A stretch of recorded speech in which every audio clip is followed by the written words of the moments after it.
Hi guys, Maria here from Green Planet Cosmetics. Welcome to part 3 of how I founded my online shop from scratch and started selling on Amazon with only a 5,000 euro investment and with zero experience in selling online. How I did it, what it was like, and how long it took me to actually live off the income I made, we'll talk about that.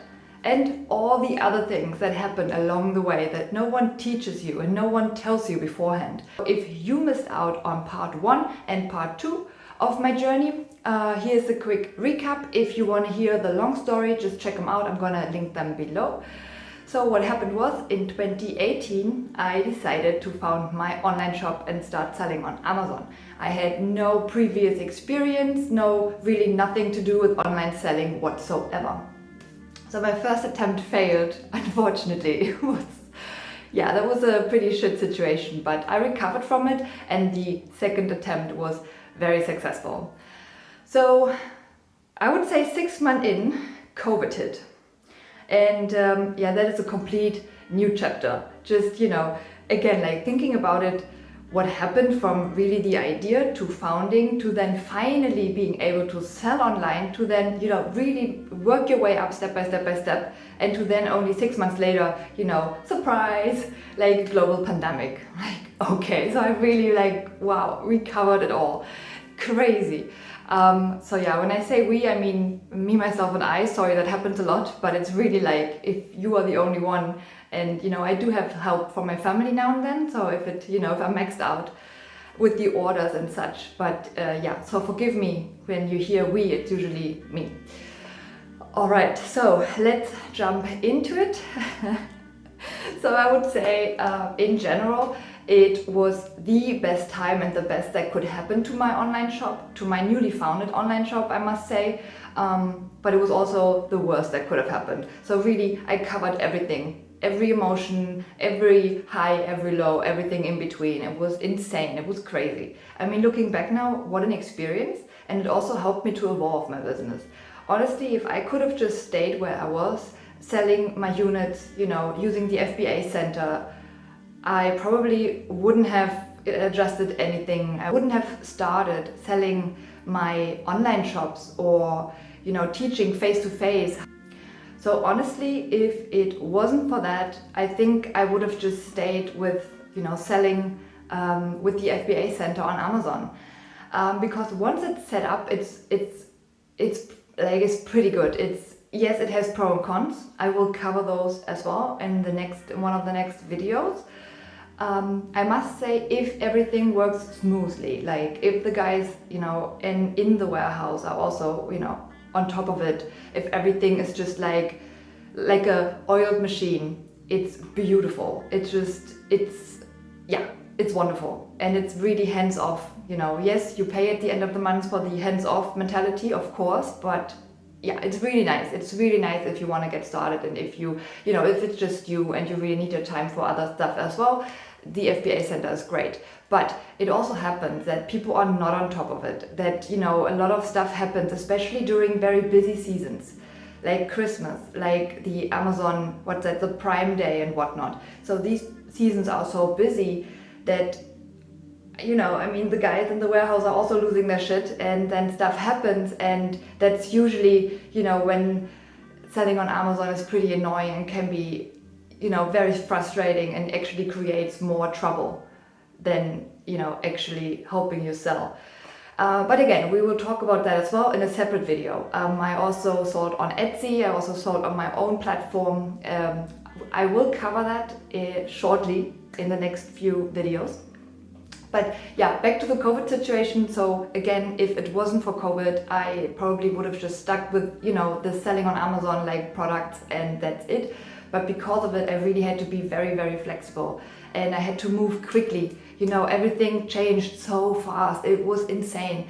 And I guess now looking back, I would probably say I'm pretty, it was really shitty at times, and I don't want to relive that. But on the other hand, I learned from all these situations, and it made me stronger in a way. And it also made me rethink a few, approaches as well. And yeah, that is how why I also started selling workshops and online classes, etc., which is amazing. Like, I love doing it, and I wouldn't have done that if it wasn't for COVID, and if it had really, if it wouldn't have shown me the weaknesses that come with selling real products. So let's look into that. Like, what is the real problem here? Usually, I'm in very close contact with my suppliers in South Africa or like Southern Africa. And, usually I know when the harvest time is, so I call them up. How much are you selling for this and this and that? So we arrange everything. It gets delivered over to me, and then I start selling them. So usually it doesn't fluctuate a lot. Yes, so of course sometimes it's like selling wine and such, sometimes you have, the best harvest and you have a lot, and then the price goes down. But then sometimes you have only little, obviously prices go up. So, yes, you have that, but it's not to an extreme. Okay, now what happened during COVID, everything was like always one or the other extreme. And that for me was, I would say, one of the hardest parts, like calculating the price. Holy shit. I mean, that was insane, because no one teaches you that. I mean, no one said to me like, oh, but in case a global pandemic happened, this is how you should behave, or hey, this is what you should be doing. No one does that. And literally, because no one knew what's going on, like even talking to my suppliers, like, okay, what's going on? When are you allowed to get back to work? Stuff like that. Because obviously the harvest, it needs to be done, and it's mostly done manually. So if no one is allowed to leave the house, then no one can do the harvest, and no one, can produce the products or the raw materials.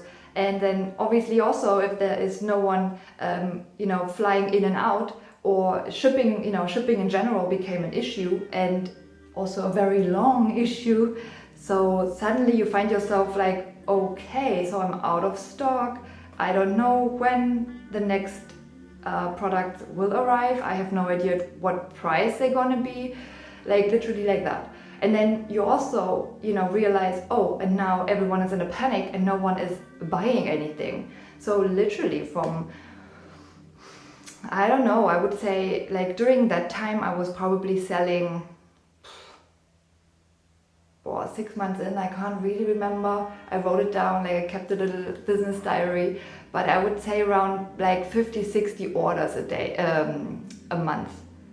So, again, I had no marketing budget, etc. If you want to hear that story, head to the second part, how I found it from scratch. But yeah, just to give you a rough idea. And then suddenly it went down to 0, or almost 0. And it's like, okay, damn, what happens now? And again, you have all the costs you have to cover anyway. So this is a bit of an issue with the real products. Like, on one hand, it's really nice to create a product, to have to make magic happen, to really create a real product you can hold in your hands and people, can use, and it's wow, it's really great. I love the entire process about it. It's nice that, it's your idea, and then yes, it can be copied, but it's definitely not as fast or easy to copy like, let's say, a digital product. On the other hand, it can be out of stock. It also always costs you money to make. So, which is nice with my online shops or live classes, I can hold them wherever I am. I can record them and then, offer you the on-demand service as well. And they can never run out of stock, which is amazing. Especially again, coming from COVID, it was insane. And then once the doors were open again, I could reorder everything, but again, at a much higher price. And then they would come, and I don't know, are people going to buy or are they not? You don't know that. And because everything changes so fast, or changed so fast back then, it was like, okay, I don't really know, should I invest into a new batch or not? And again, the harvest is once a year. So you're either in or you're out. So, I decided, okay, I'm gonna do it. I'm gonna order my batch and just see what happens. And if no one sells it, then, well, I guess I'll make a whole lot of soaps from it. So I decided to go ahead and buy a new batch, not knowing what's coming my way. Luckily, I must say, whatever happened, the first few months on COVID was absolute horrendous. No one was selling. I needed to take a second job. I was actually working at an Amazon warehouse. So I could really gather some valuable information just from my short time working there. So yeah, I will save a few details for one of the next videos. But yeah, what happens, first part, again, pretty rough. I didn't even know, I just literally started and it was about like, okay, now I probably have to close again. So, but then what happened, the second part of 2020 changed everything. Suddenly, and I don't know what happened, but suddenly everyone was buying online and everyone wanted my marula oil. And I was like, okay, yes, please, I'm ready, let's go. And yeah, it is really just the snowball effect. Like once I had my first, and overnight, like it wasn't overnight, but it felt like it. I would say like within a month, I had like 50, 60 reviews in, which is insane. Like the first 10, the first 20 took me almost a year to get. And now suddenly, I get so many a day. And suddenly I had over 100 reviews and I was like, whoa, insane. And then because of that, this is what really put me to the first rank, because now obviously the algorithm understands, oh, this is what people want, so they show it to more people buy, more people leave a positive review, and you scale it up. And it was insane to see how well it works. And yeah, just really, like, the beginning was so hard and it took forever, but suddenly once people were presented with it, and once they had the money to spend, because no one was going on holiday, everyone is sitting at home, it's like, okay, I might as well just treat myself. And that's what they did. And yeah, insane. That was crazy. And then I had some money to start at my online advertising as well. I didn't have a lot, so I started with a tenner a day. That's all I had, that's all I could spare. And I tried, I started with two different advertisements, two different styles. For my Amazon web shop, just to see which one was best, and I tried a few more. Also learned a lot with that as well, like the advertising, what was for me, what was not for me. Also, I will cover that in a different video, but I figured out that like I had two styles that were actually really happening. And instead of just advertising on the product page of other big companies, because I thought, hey, but so many people are looking for, the brand they know because it's 100 years old and everyone knows it and it's a go-to and it's cheap, But the problem is, I was just a teeny tiny fish in this huge ocean. So my other strategy was to be the big fish in a small pond. And that was the strategy that was totally changing everything around for me. And from selling 50 units a month, which is, by the way, you guys, if you have no advertising budget, you are starting from scratch, no one knows you, no reviews, no nothing, that's huge. And I didn't see it. For me, it was like, oh, but that is not, always like, no, but that's not good. And I was always comparing myself to other people. But then what I didn't compare was where these other guys were at, and that they had a huge head start. And some of them were funded. And some of them are just like these 80-year-old industries. I mean, yeah, sorry. No, I'm not competing with them.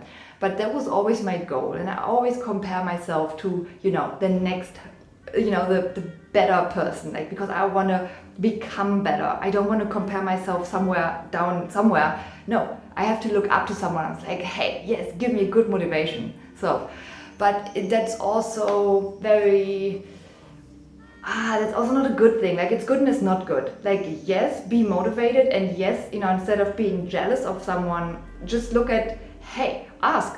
That's what I do. I just ask, like, hey, I see what you're doing. I love it. Like, how did you make that money? How did you, how were you, I don't know, able to buy this beautiful house? Like, what did you do? Or what do you do? And they happily tell you in most cases. Like, if you ask them nice and respectfully, just, I'm pretty sure you're going to get a good answer. And that's what I did. So, I asked them, what do you do? But I always find my style, and that's important. Just because a certain strategy works for you or for someone else, it does not mean that it works for you. And in that case, I really went through every step myself, and I made so many mistakes, which are in the end not really mistakes, because for me it's always this error and trial. I prefer to do things myself. If people come and tell me, you have to do it like that, I'm like, yeah, but then how do you know? And then, oh, I read a book. Oh, you read a book. Well, isn't that great? He read a book. Wow. can you please tell me what do they do about COVID in your book? Any smart ideas about that? No. So yeah, again, I'm not, I'm the person, like, I'm the field girl. I have to go there, I have to try it myself, and I have to learn from my mistakes. And these are the lessons I honestly remember for life. And then it's such a difference if you have experienced it, or if you just read about it, or if you heard about it. It's a completely different story. So yeah, that is how I learned that I really have to stick to my style.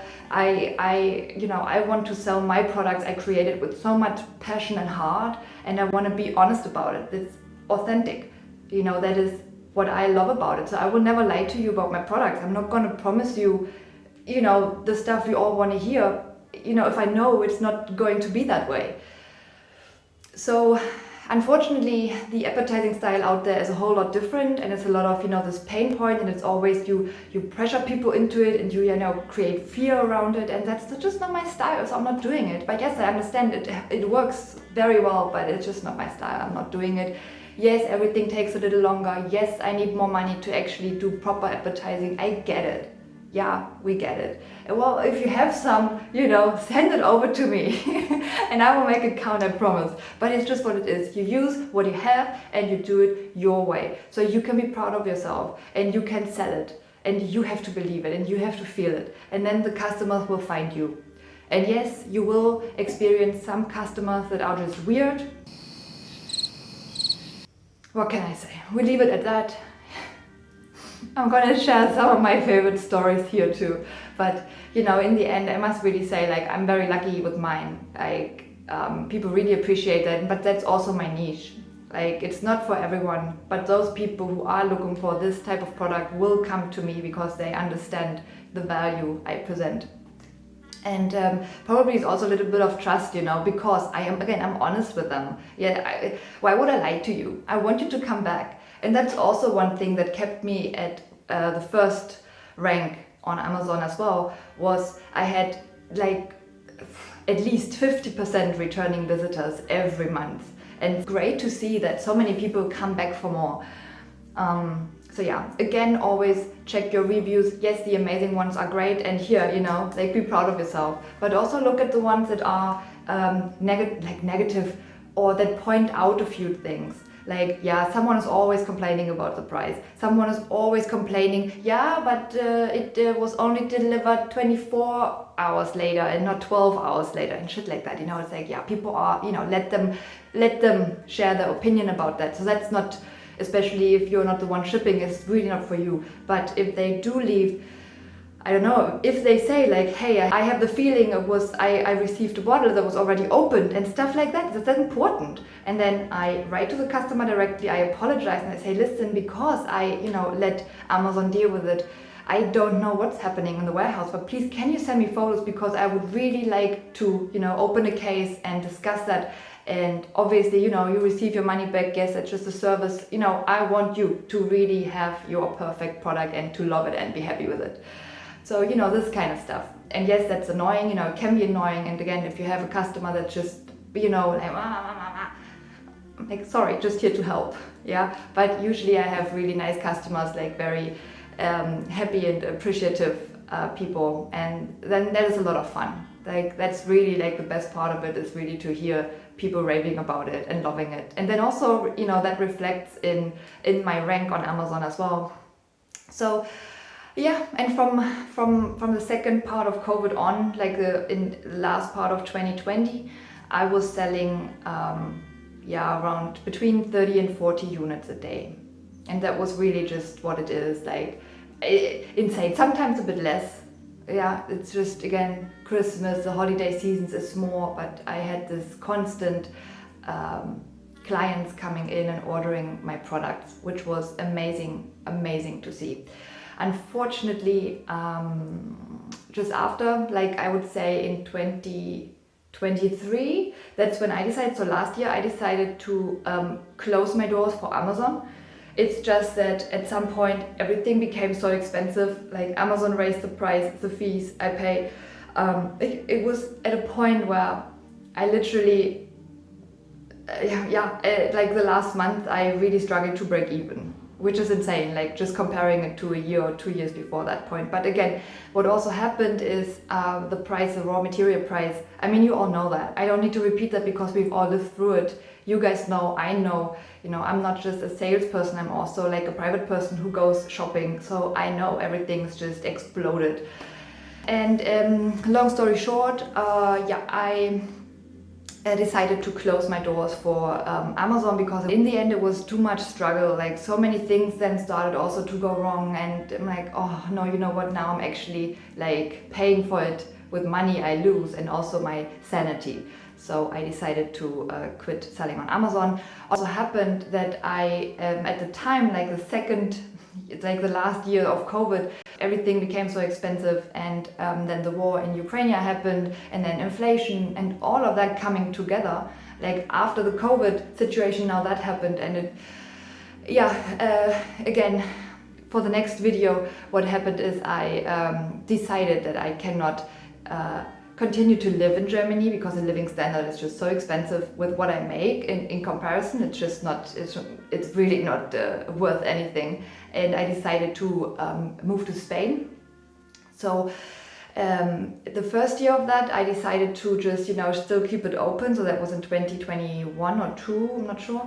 I left my shop open, I prepped everything, and every 3 or 4 months I would go back, prep everything, you know, would still be registered in Germany, but then also check out Spain, live there for like way less money. What I also did, instead of taking a job that pays me just a local salary, which is pretty low, I asked around and offered my help, as in like, you know, manual labor. I'm like, hey, I would go to farms and say, you guys probably need help. Hi, I'm young, I'm strong, I'm available, like, hey, let's hit it. So they let me sleep at their beautiful farmhouse, you know, with these like acres of land.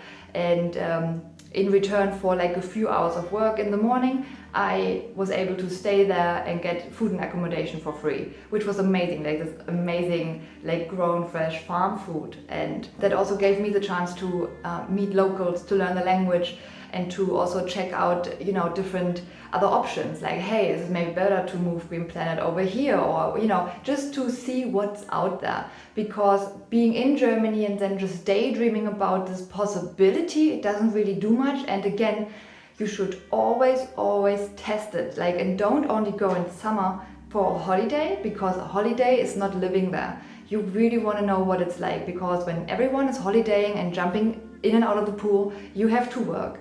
And you have to work under the conditions of like 40 degrees sunshine, you know, and it is hot and you are sweating and it's full. Everything is packed with tourists. So I don't know, is that nice? No, not if you're not a tourist. Yeah, so really make sure to, if you do plan on, you know, move abroad or open a business somewhere else, like these are very important steps to consider as well. But again, more in the next video. But yeah, that was now a lot of information probably. I hope I didn't confuse you too much, but just again, to give you I know it's a long video, but it's also like super fast forwarded everything. And yeah, give you a little teeny tiny glimpse of what you have to keep in mind and what you have to deal with once you started selling online.